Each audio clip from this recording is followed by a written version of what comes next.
Hi, I'm Chris Martenson of Peak Prosperity. Here's your weekly update. Boy, we have a lot to talk about. And you know, we've been covering a lot of things at Peak Prosperity relating to the police abuse. Of course, the case we're making is that the police abuse is really just reflective of the larger society. And this is not something that's unique to the United States, of course, at all. This happens all over the world. I think one of the more interesting things I want to talk to you about today, before we get into some of the other things we're talking about at the site, is the creepiest quote I think I've read in a really long time. And it comes to us from the UK. But first, some context. So let me grab something. All right, here it is. So let's start with some context here. In 2012, George Monbiot is a reporter. He writes for a variety of UK publications.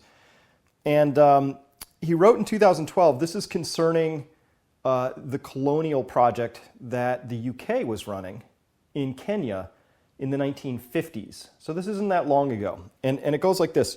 It says, last week, 3 elderly Kenyans established the right to sue the British government for the torture they suffered, castration, beatings, rapes in the Kikuyu detention camps that they ran in the 1950s. Many tens of thousands were detained and tortured in the camps. Thousands died. So this is very recent. What was happening there was that there was land, there were resources in Kenya that the UK wanted, and there was a tribe that was declaring that they lived on that same land. And so, of course, what happened, the same thing that might have happened in Australia with the Aboriginals or in the United States with Native Americans, was you got to round those people up, get them off the land. But in the process, you really have to dehumanize them first, because the things you're going to do to them are awful. So this didn't just come out of a vacuum. What I loved about this Monbiot piece is that he actually gives the context. So let's start back where we need to start to understand this. It was in 1799 in the UK and then England that Charles White began the process of identifying Europeans as inherently superior to other peoples. There was a number of other people who jumped in on this, and by 1850, the disgraced anatomist Robert Knox had developed the theme into fully fledged racism. His book, The Races of Man, asserted that dark-skinned people were destined first to be enslaved and then annihilated by the later races. Dark meant almost everybody in this story. Remarkable as that may sound, this view soon came to dominate British thought, in common with most of the political class. Alfred Russel Wallace, Herbert Spencer, Frederick Farrar, Benjamin Kidd, even Charles Darwin saw the extermination of dark-skinned people as inevitable, as an inevitable law of nature. Some of them even argued that Europeans had a duty to speed it up, both to save the integrity of the species and to put the inferior races out of their misery. This was a strain of thought that arose and came and infected an entire culture. But what was the purpose of this strain of thought? It was really, look, it's always about resources, right? The UK was a dominant empire. They were extracting resources from all sorts of continents and subcontinents, and they wanted that to continue. But to really maximize profits, what do you have to do? You kind of have to screw the people who are already living there. In many cases, you have to exterminate them. That's how colonial empires operate. And so, this process of dehumanization is essential. Essential if you're going to run a colonial project like that. So the thing that's creepy about this is that inevitably, when an empire runs out of subjects to dominate out in the outer world, it turns that process of dehumanization inwards on its own people. Inwards, like we've seen in the United States, in Ferguson and in Baltimore and other places, but also in the UK.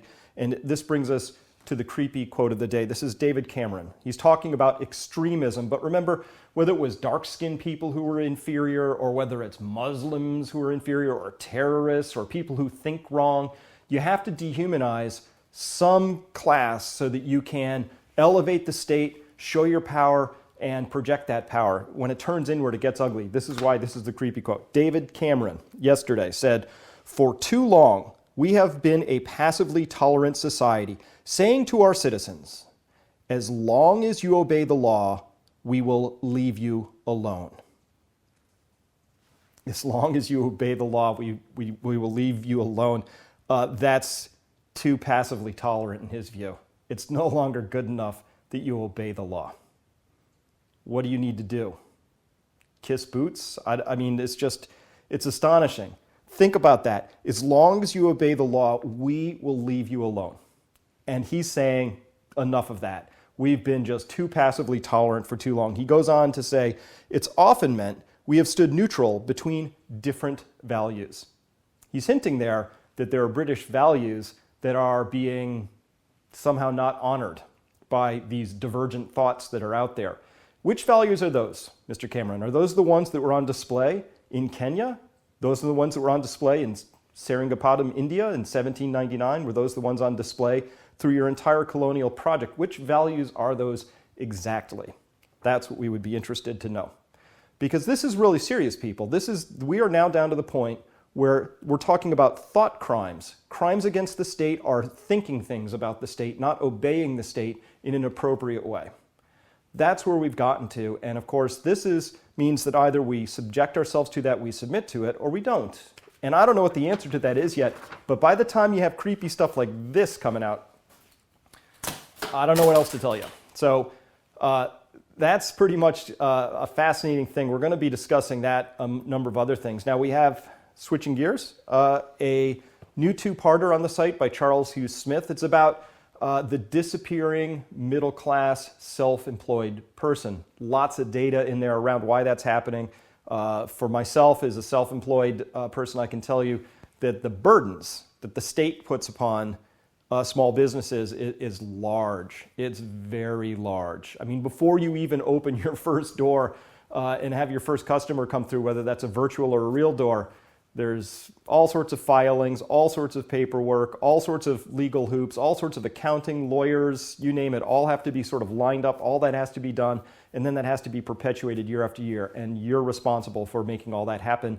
And every year there's just a little more burden, a few more rules, and so that makes it difficult. So guess what? Yeah, there's a shrinking self-employed class, but part 2 of the report available to subscribers is, well, what opportunities are out there and how might you approach going out and building a resilient, diverse stream of incomes? Very important conversation to have, because that's our view of the future. We think that working for a sole paycheck and putting your money in the stock market, those are the old narratives. The new narrative is you got to be nimble, got to be quick, and you've got to be diversified, truly diversified. So that's part of the conversation that's opening up there. And be sure to check it out. We're talking about what a movement might look like that can deal with this sense a lot of people have of living 2 lives. The one they're actually living and the one they wish they were living. The one they feel they are supposed to be living and the one they're actually living. It's a really important conversation. So would love to see you there. And don't forget, support your British values today, because it's just, that's creepy. So anyway, that's it for this week. I'll see you next week. Thank you for listening. And if you haven't, subscribe. All right. Bye.